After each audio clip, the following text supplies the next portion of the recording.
In mid-July 1977, a 38-year-old woman named Remy Chua was sitting in her living room talking to her husband when suddenly, mid-sentence, she stood up and said very robotically that she was going to go lie down for a while. Then she turned and walked away into a nearby bedroom. Sensing something was off with his wife, the husband got up and followed her. What he would see and hear in that bedroom over the next 30 minutes would not only scar him for life, but would also become some of the most infamous evidence ever used by police in a real murder investigation. But before we get into today's story, if you're a fan of the strange, dark, and mysterious delivered in story format, then you've come to the right podcast because that's all we do, and we upload twice a week, once on Monday and once on Thursday. So, if that's of interest to you, please ask the 5-star review button to play a game of Call of Duty with you, but just camp the entire time. Also, please subscribe to the MrBallen podcast wherever you listen to podcasts so you don't miss any of our weekly uploads. Okay, let's get into today's story.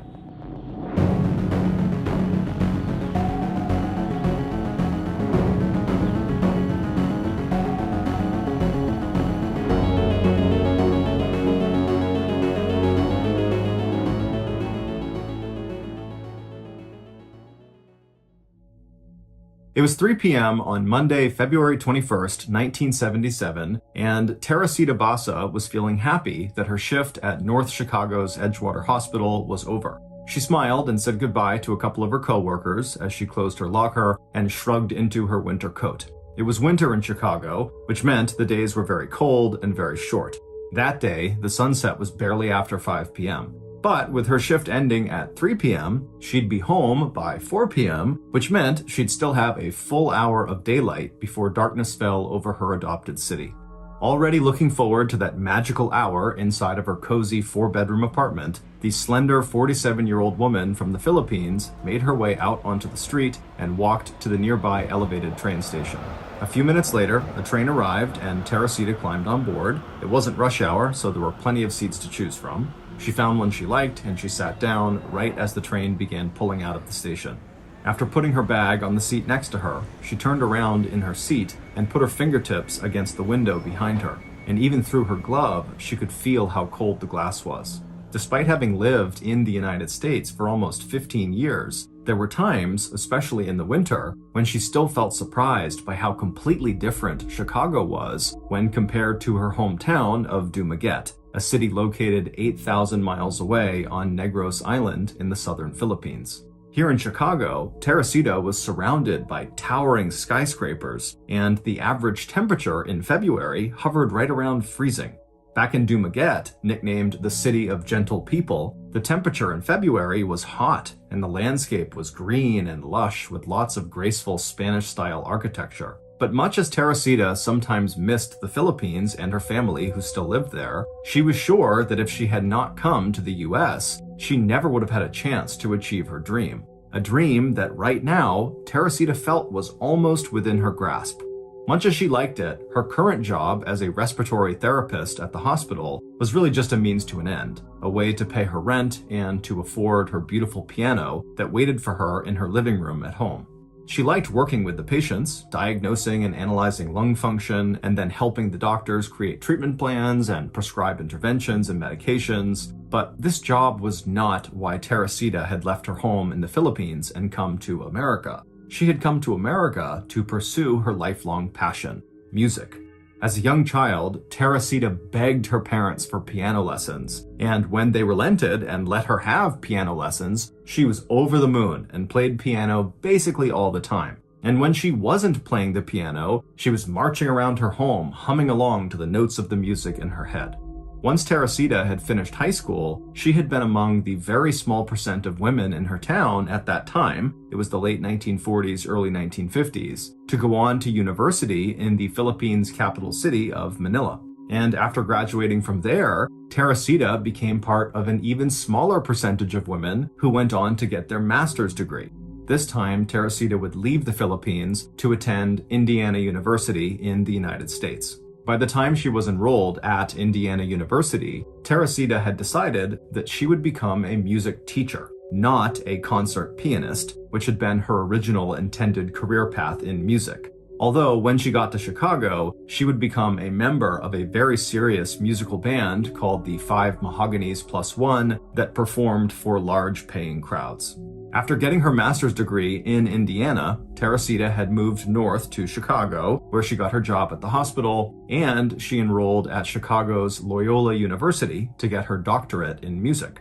Her hope was that afterward, she would be hired by Loyola University and would become a professor of music, thereby fulfilling her dream. As the train she was on rattled down the tracks, inside her gloved hand pressing against the window, Teresita could feel the beautiful pearl cocktail ring her mother had given her the last time she had come to visit in Chicago.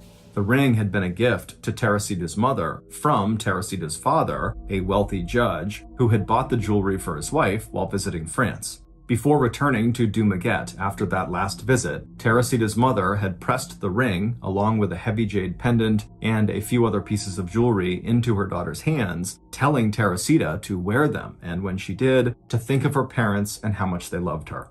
Teresita was an only child, and she knew full well just how much her mother and father had hoped she would return to the Philippines. Teresita understood that this gift of jewelry was her mother's way of telling her that her parents had finally accepted Teresita's decision to stay in the United States. Even though her mother's eyes had been filled with tears when she gave the jewelry to her daughter, Teresita knew how proud her parents were of her accomplishments and her determination to be self-sufficient and independent. As the train finally came to a stop at the station located just 4 blocks from her apartment building, Teresita grabbed her bag and then pulled her coat tight around her. She stood up and then headed out the train doors into the cold. By the time she reached her apartment building, Teresita had already planned out how she would spend her evening. She would practice piano, and then she would spend some time on her doctoral thesis and on the book she was writing about music composition and theory. She was also hoping to call a few people who might be interested in buying tickets to the next performance of her band, the Five Mahoganies Plus One, and maybe she'd give her cousin a call too. Her cousin had actually also immigrated to the Chicago area from the Philippines, and so the two often chatted on the phone, enjoying a rare chance to speak in their native tongue, Tagalog. After getting off the elevator on the 15th floor, Teresita turned and began walking down the hallway toward her apartment, which was number 15B. Once she reached her door, she unlocked it with her key, she stepped inside, and she closed the door behind her. She took off her winter coat and hung it neatly in her closet. Then she took off her mother's pearl ring and carefully placed it next to her mother's jade necklace, which was on top of the dresser in her bedroom. After freshening up in the bathroom, Teresita went into her living room and she sat down at her beloved piano. As she ran her fingers across the keys, she looked out the nearby window and was happy to still see sunlight. With a smile on her face, she turned back to her piano, she closed her eyes, and she began to play. A few hours later, at around 8 p.m. that evening, Teresita heard a quiet knock on her front door. She set aside the work she had been doing on her doctoral thesis and walked toward the front of her apartment. When she reached the door, she called out, "Who's there?" When she got the answer, Teresita smiled, undid the lock and deadbolt, and then invited her guest inside. 1 hour later, at 9 p.m., the first fire engine screeched to a halt in front of Teresita's apartment building. The crowd of residents and curious bystanders gathered in front of the building scattered as firefighters jumped down from the truck and headed inside up the stairs to the 15th floor. 20 minutes earlier, the building's janitor had called 911 to report that residents had smelled and seen smoke coming out from under the door of apartment 15B. And sure enough, when firefighters arrived on the 15th floor, they saw thick curls of smoke pouring out from under that apartment door into the hallway. The janitor ran up and used his key to unlock 15B's door before turning and running back down the hall to the stairwell. With the door unlocked, the firefighters made entry. Inside apartment 15B, firefighters quickly saw and extinguished the source of the fire. It was a burning mattress on the floor of the bedroom, and near it was a pile of burning clothes. Once a thorough search revealed that the apartment was empty of any people, a fire department lieutenant used his boot to kick aside the smoldering pile of clothes, trying to see what might have caused the fire. Crowding in behind the lieutenant were a couple of uniformed police officers who had also arrived at the scene. And when those police officers and the lieutenant saw what was under those smoldering clothes, they instantly stepped back and turned their faces aside. Then, one of the police officers grabbed his radio and called for medical personnel, homicide detectives, and a crime scene unit. The first thing Chicago detective Joe Stachula and his partner Lee Eppen noticed when they stepped inside of Teresita's apartment was the mess. Looking into the kitchen, they could see drawers had been pulled out and cupboards were open, and in the living room, lamps had been knocked over and a coffee table overturned. But even though they were preparing for something much worse when they stepped into Teresita's bedroom, what they actually saw still stunned them. In front of them, lying on her back on the floor next to the bed, was the body of a woman. The fire had burned most of the dark wavy hair from her head, along with most of the skin on the right side of her face. She was naked, her knees were spread wide apart, but her feet were almost touching each other. Her arms were out to either side, bent upwards at the elbows, so her hands were near her head. And in the very center of her chest was a large kitchen knife, buried into her torso right up to the wooden hilt. It did not take detectives long to confirm that the body in 15B was that of Teresita Basa. And based on the condition of her body and the disorder inside of her apartment, it also didn't take investigators long to come up with a working theory of what happened to her. Since the door to her apartment was not deadbolted from the inside, police assumed that Teresita had opened the door for her killer. And once the killer, who they believed was male, was inside, he overpowered Teresita, he sexually assaulted her, and then he murdered her. After she was dead, he ransacked her apartment looking for valuables, and then before leaving, he tried to burn her body to destroy any incriminating evidence. But when the autopsy report came back a few days later, this working theory fell apart. According to the medical examiner, not only was there no evidence of sexual assault, it turned out that Teresita was actually a virgin. So, with this new information, the police now knew that Teresita's body had been staged to look like a sexual assault had taken place. The killer, who they now knew could easily have been a man or a woman, likely was just trying to confuse police. As for the robbery angle, the police had no way of knowing if anything was actually taken from apartment 15B because Teresita lived there alone, and so only Teresita would have known if something was missing. And while the fire had been relatively small and mostly contained to just Teresita's bedroom, it had been big enough that it completely destroyed any evidence of fingerprints on the murder weapon. Additionally, interviews with Teresita's neighbors, co-workers, family, friends, university professors, supervisors, and possible love interests all led to one dead end after another. While Teresita occasionally entertained male visitors and went out on a few dates, there did not appear to be any serious boyfriends in her life. 10 years earlier, Teresita had fallen in love with a man from Chicago, but on a trip home to the Philippines to meet her family, the man had turned up drunk and naked in the city's red light district with a teenage girl on his lap. Ever since then, Teresita had become much more interested in friendship than in romance. As a result, there was no sign of some of the more obvious murder motives like jealousy, affairs, marital problems, or sexual entanglements. And when it came to identifying possible suspects at Edgewood Medical Center, the hospital itself was so big, with hundreds of employees working various schedules in dozens of different departments, and hundreds more visitors and visiting medical personnel, that detectives had to narrow their interviews to just co-workers whose shifts and responsibilities overlapped with Teresita's. And the verdict among that small group was unanimous. Everybody loved Teresita. She was kind, she was quiet but friendly, she was great with her patients, she was good at her job, she was reliable, punctual, hardworking, and at lunch in the cafeteria, she liked to eat alone, always sitting in the same place, humming bars of music in between bites of her food. Teresita's neighbors on the 15th floor of her apartment building didn't have anything to add either. They said Teresita did periodically have guests at her apartment, but on the night of her murder, no one on the floor had seen anyone enter or leave Teresita's apartment. By the end of April, 6 weeks after Teresita's murder, detectives Stachula and Eppen had gotten virtually nowhere on the case. However, they did have two viable leads. The first lead had to do with a phone call Teresita received on the night of her murder. Teresita's friend, Ruth Loeb, called her around 7:30 p.m., and the two women chatted for about 20 minutes. Ruth would tell the detectives that on this call, Teresita mentioned that she was going to have a visitor over that night, and Ruth would recall actually hearing a man's voice in the background of Teresita's apartment toward the end of their phone call. However, Teresita didn't say who this male visitor was, and Ruth didn't recognize the voice. 1 hour after Ruth and Teresita hung up their phones, authorities would discover Teresita's body. This meant Teresita had been killed right after her call with Ruth. This also meant that Teresita's unknown male visitor that night had most likely been her killer. The second lead detectives had was a cryptic note that Teresita had written in her personal diary. It just said, "Buy tickets for A.S." But to that point, police had not come across anyone or heard of any friend or acquaintance of Teresita's with the initials A.S., so they had no idea who this A.S. person was. But despite these promising leads, detectives continued to hit dead end after dead end in their investigation. And so by the summer of 1977, Teresita's murder seemed destined to go unsolved.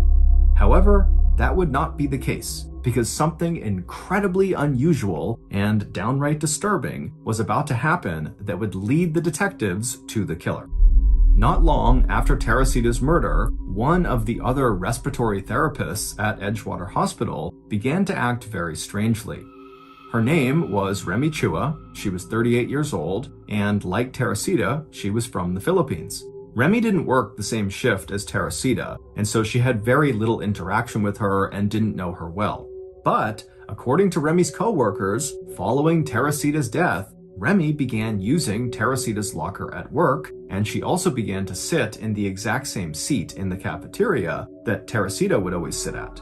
Remy even began to hum as she sat there alone and ate her lunch, just like Teresita had. Remy also began to talk at length about a brand new interest she had, music. Unsettled by what they considered to be Remy's obvious impersonation of a murdered colleague, Remy's co-workers eventually asked her why she was doing what she was doing. But Remy just looked at them confused and then waved them off dismissively and said she was not acting like Teresita, she was acting like herself.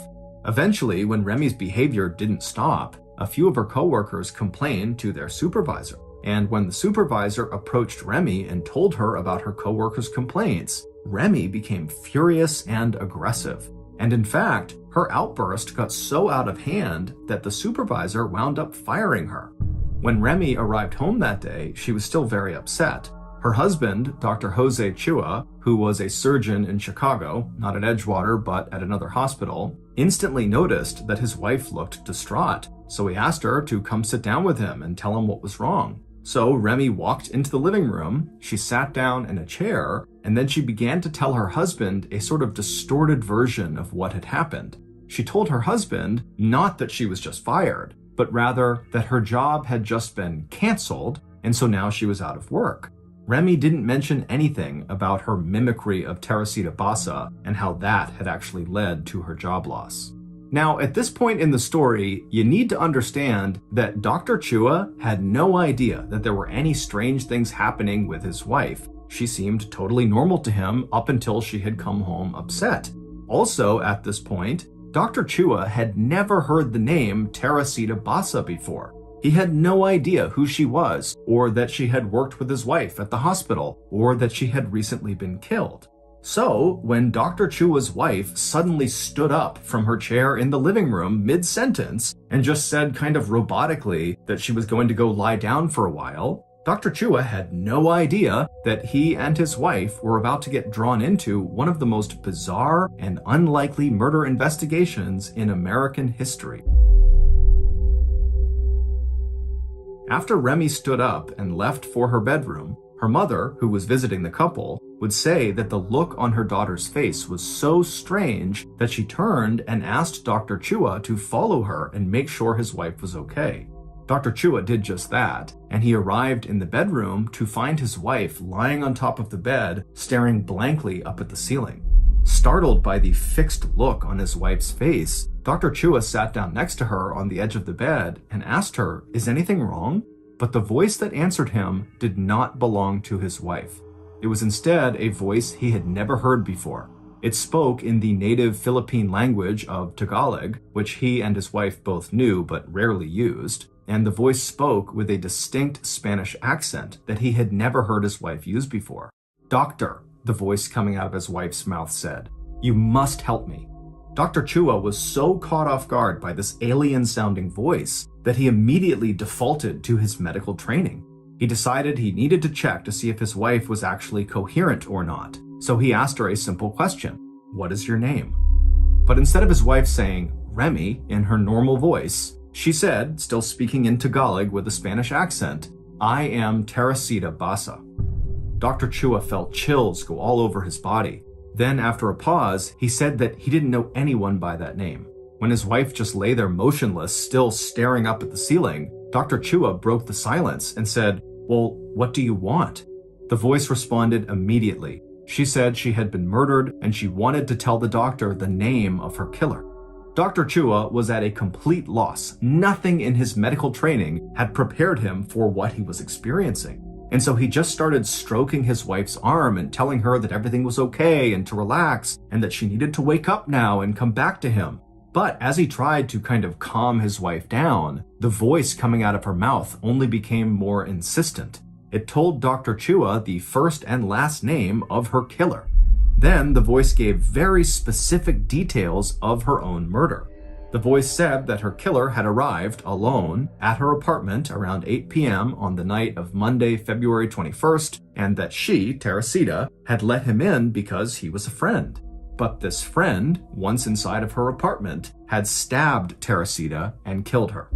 In all, Remy's apparent trance lasted for about 30 minutes. When she came to, she began glancing around the room wildly when she saw her husband sitting on the bed next to her looking gravely concerned, and her mother standing in the corner looking horrified. Remy asked, "What's going on?" Dr. Chua gently asked his wife if she remembered anything that had just happened.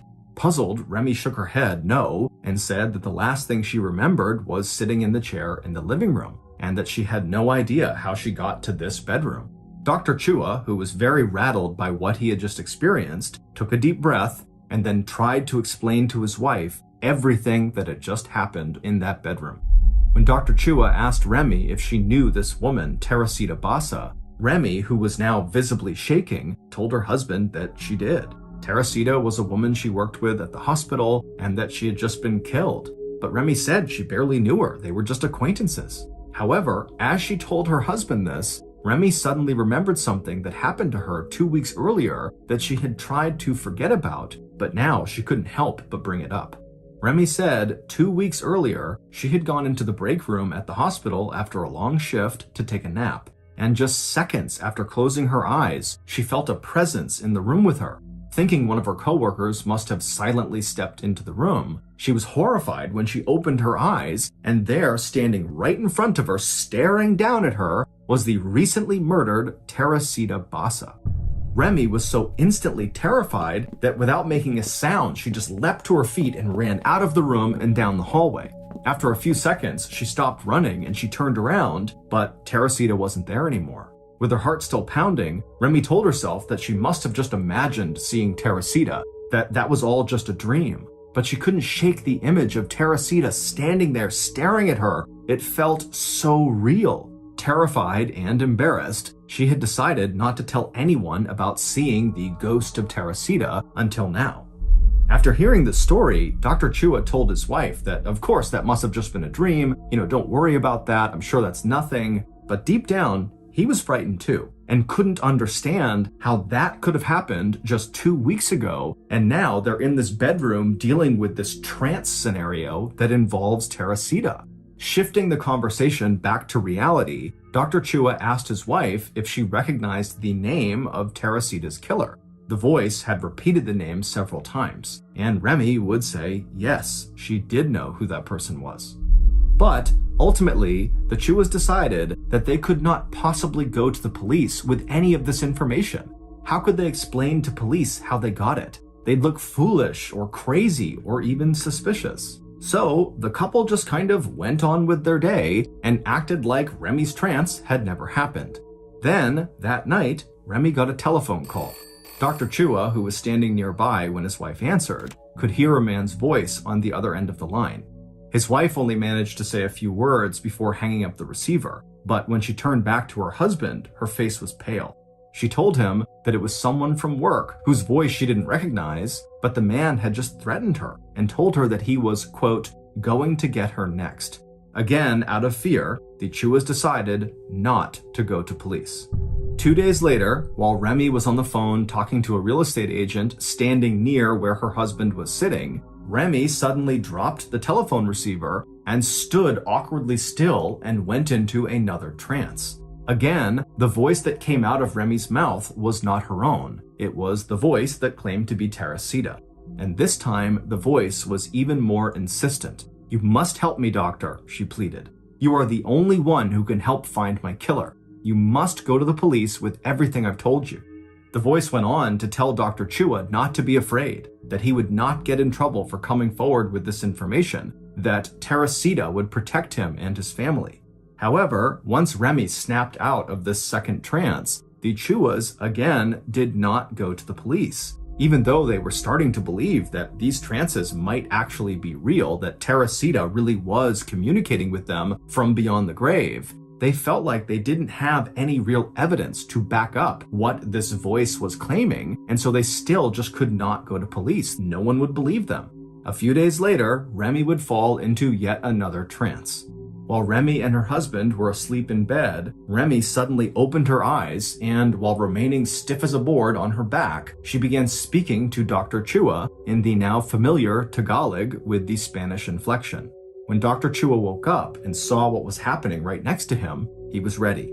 He demanded that the voice provide real proof that could confirm her claim about the killer's identity, and the voice would do just that. According to the voice, after Teresita had let her killer inside of her apartment, the killer had knocked her unconscious, and after stabbing her, he had rifled through her apartment and taken several pieces of jewelry that had been given to her by her mother. Her killer had disposed of some of the pieces, but he had kept a jade and gold necklace and a pearl cocktail ring that he had given to his longtime girlfriend with whom he lived. Not only did the voice describe every detail of the ring and the necklace, but also the voice told Dr. Chua the names and the phone numbers of Teresita's relatives who lived in the Chicago area who could actually identify this jewelry as belonging to Teresita. The voice ended the trance by telling Dr. Chua that once police found this jewelry, they would find the killer. After this third visitation from what appeared to be the spirit of Teresita, Dr. Chua and Remy felt like they had to share this information with authorities. But the Chuas were still nervous about going public with their story, so instead of contacting the Chicago police, they contacted their own local police department in Evanston, Illinois, which was north of Chicago. And instead of saying that they had got all this information from the voice of a dead woman, they told the police that Remy had received that threatening phone call from a former co-worker at Edgewater Hospital, and they identified this co-worker using the name of the man that the voice, Teresita, had said was her murderer. The Chuas then surprised the Evanston police by suggesting that this threatening phone call could be related to the murder of Teresita Basa. It should be noted that we don't know if Remy and Dr. Chua concocted this story in order to more discreetly tell police what they had learned from the voice, or if they actually came to believe that the person who called Remy and threatened her was the same person who the voice identified as the killer. So, in early August 1977, 5 months after Teresita's death, Chicago detective Joe Stachula was notified by Evanston police about a possible tip in the Teresita murder case. A few days later, when Detective Stachula followed up directly with the Evanston police for more details on this tip, the Evanston police officer told Stachula the name the Chuas had given them of the man who had apparently made this harassing phone call and who the Chuas thought was connected to the murder of Teresita Basa. And when Detective Stachula heard this person's name, the hairs on the back of his neck stood up straight. A few days after that, Detective Stachula found himself sitting in the Chua's living room, staring at a highly educated and articulate couple who seemed incredibly reluctant to elaborate in any way on the tip they had called in to the Evanston police station. After a brief description from Remy about the threatening call she had received almost 3 weeks earlier, Detective Stachula could no longer ignore Dr. Chua's obvious distress as the doctor sat there shifting in his seat and wringing his hands while his wife was speaking. When Detective Stachula turned towards the doctor and asked him point blank, "Is there something about this murder investigation that you want to tell me?" Dr. Chua looked extremely embarrassed, but instead of answering the detective's question, the surgeon leaned forward and looked intently at the detective's face before asking a question of his own. "Do you believe in the occult or in possession and exorcism?" Detective Stachula worded his answer carefully, telling Dr. Chua that as a homicide investigator, he always tried to keep an open mind and follow up on any information that could help solve a murder case. Dr. Chua nodded silently, then took a deep breath, and he told the detective the whole story of how, starting back in mid-July, the spirit of Teresita Basa had begun temporarily possessing his wife's body. And during these possessions, Teresita would give them very specific information, like about the exact type of jewelry that was taken from her apartment, that Teresita insisted would help police catch her killer, a man named Alan Showery. When Detective Stachula had first heard the Evanston police officer say this name, Alan Showery, it had caused the hairs on his neck to stand up because Alan's initials were A.S., just like the initials written in that cryptic note Teresita had left in her personal diary before she was killed. The note had just said, "Buy tickets for A.S." When Detective Stachula asked the couple if they knew anything about this Alan Showery person, Remy said Alan was a 31-year-old respiratory technician at Edgewater Hospital and he was friends with Teresita. However, it would turn out he was one of the employees at the hospital who was not originally interviewed by police because his shifts did not overlap with Teresita's. While the information that Dr. Chua and Remy had just told him sounded very promising, the fact that it was apparently delivered by the murder victim herself after she was dead seemed so unbelievable to Detective Stachula that instead of writing up a formal police report about his interview with the Chuas, he instead just described the interview in a confidential memo that he sent only to his commanding officer. Following the Chua interview, police would rule out Remy and her husband, Dr. Chua, as suspects in Teresita's murder because both of them had rock-solid alibis. The police would also run a background check on Alan Showery, and it would show that he had a lengthy rap sheet, which included being arrested for, but not convicted of, theft, burglary, and rape. Through new interviews with Teresita's co-workers, police confirmed that Alan and Teresita were friends and that on the night of her murder, Alan may have gone to Teresita's apartment to fix her broken TV set, because apparently someone had overheard him say that. And if that was true, that would place him right at the scene of the crime. So, on the afternoon of August 11th, 1977, almost 6 months after Teresita was killed, Detectives Stachula and Eppen arrived at the apartment of Alan and his girlfriend Yanka and asked to speak with Alan down at the police station about Teresita's murder. While Alan immediately agreed to the request and chatted to detectives on the ride to the station about what a wonderful person and good friend Teresita had been, he also insisted to police that the last time he had seen Teresita was 6 months before her death.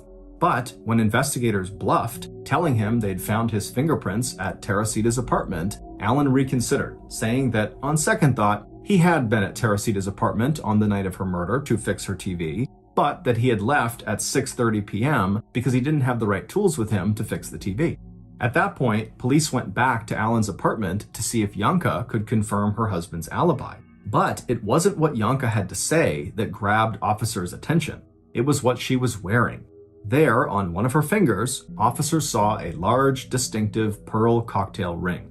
It was exactly like the one that the Chuas said belonged to Teresita and had been taken from her apartment by the killer.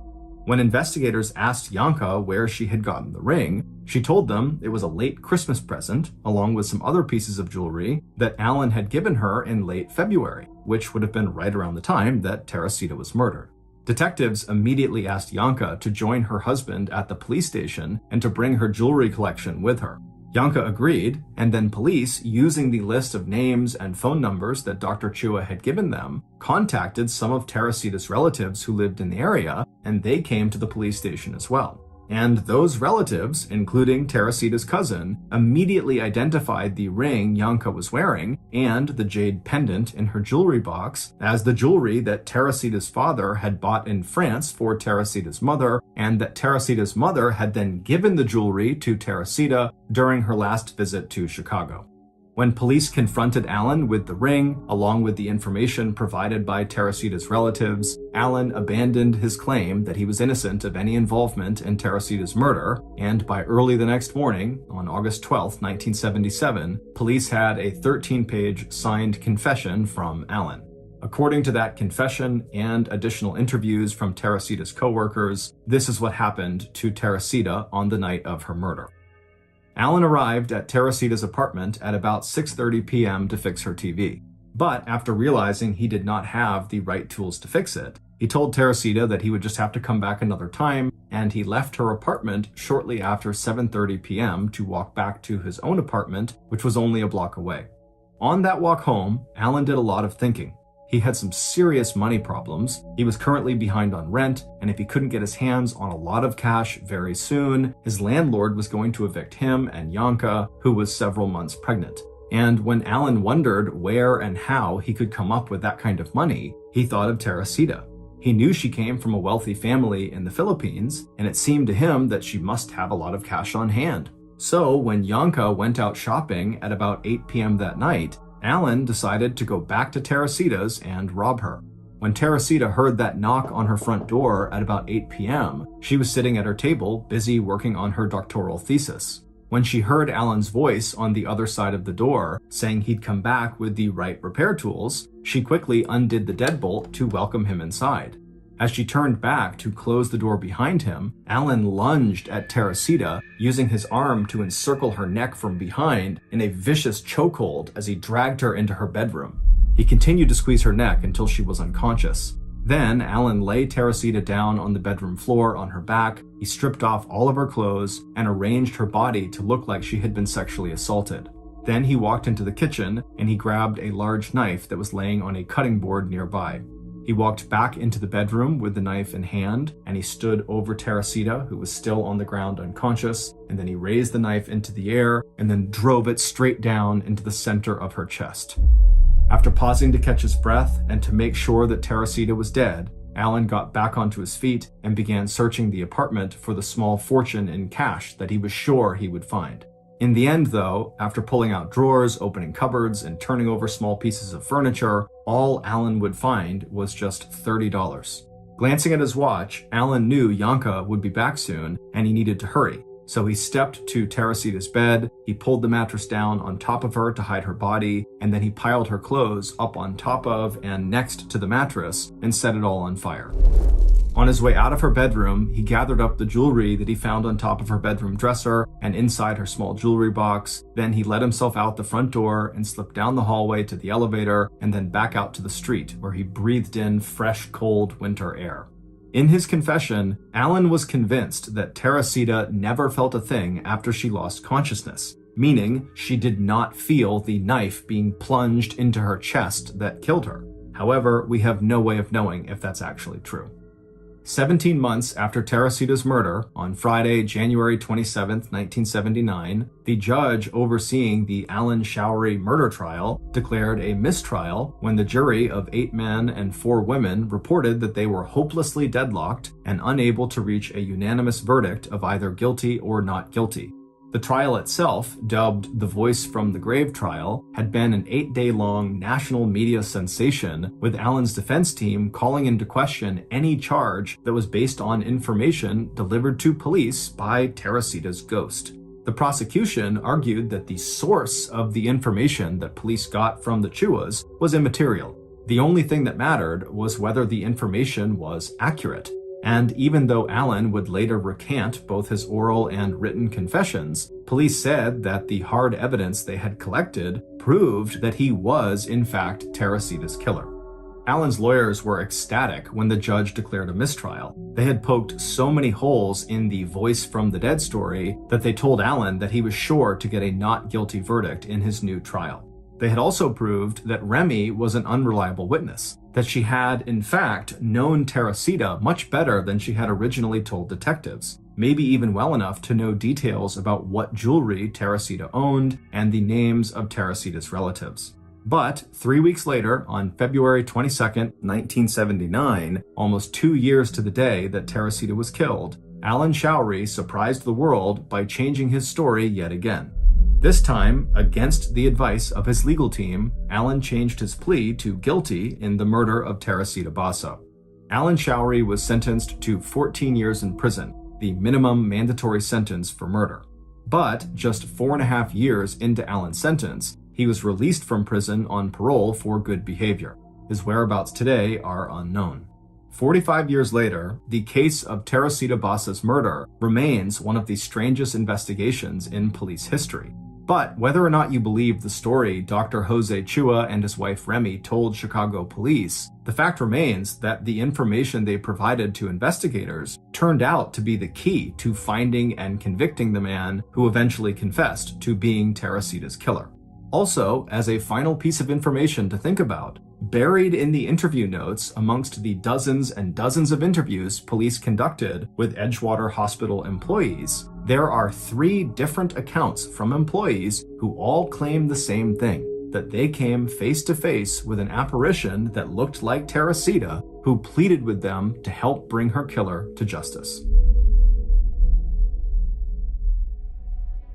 Thank you for listening to the MrBallen podcast. If you got something out of this episode and you haven't done this already, please ask the 5-star review button to play a game of Call of Duty with you, but just camp the entire time. Also, please subscribe to the MrBallen podcast on Spotify, Apple Podcasts, Amazon, Google, and anywhere else you get your podcasts. This podcast airs every Monday and Thursday morning, but in the meantime, you can always watch one of the hundreds of stories we have posted on our YouTube channel, which is just called MrBallen. If you want to get in touch with me, please follow me on any major social media platform and then send me a direct message. My username on all platforms is just @MrBallen, and I really do read the majority of my DMs. Lastly, we have some really cool merchandise, so head on over to shopmrballen.com to have a look. So that's going to do it. I really appreciate your support. Until next time, see ya.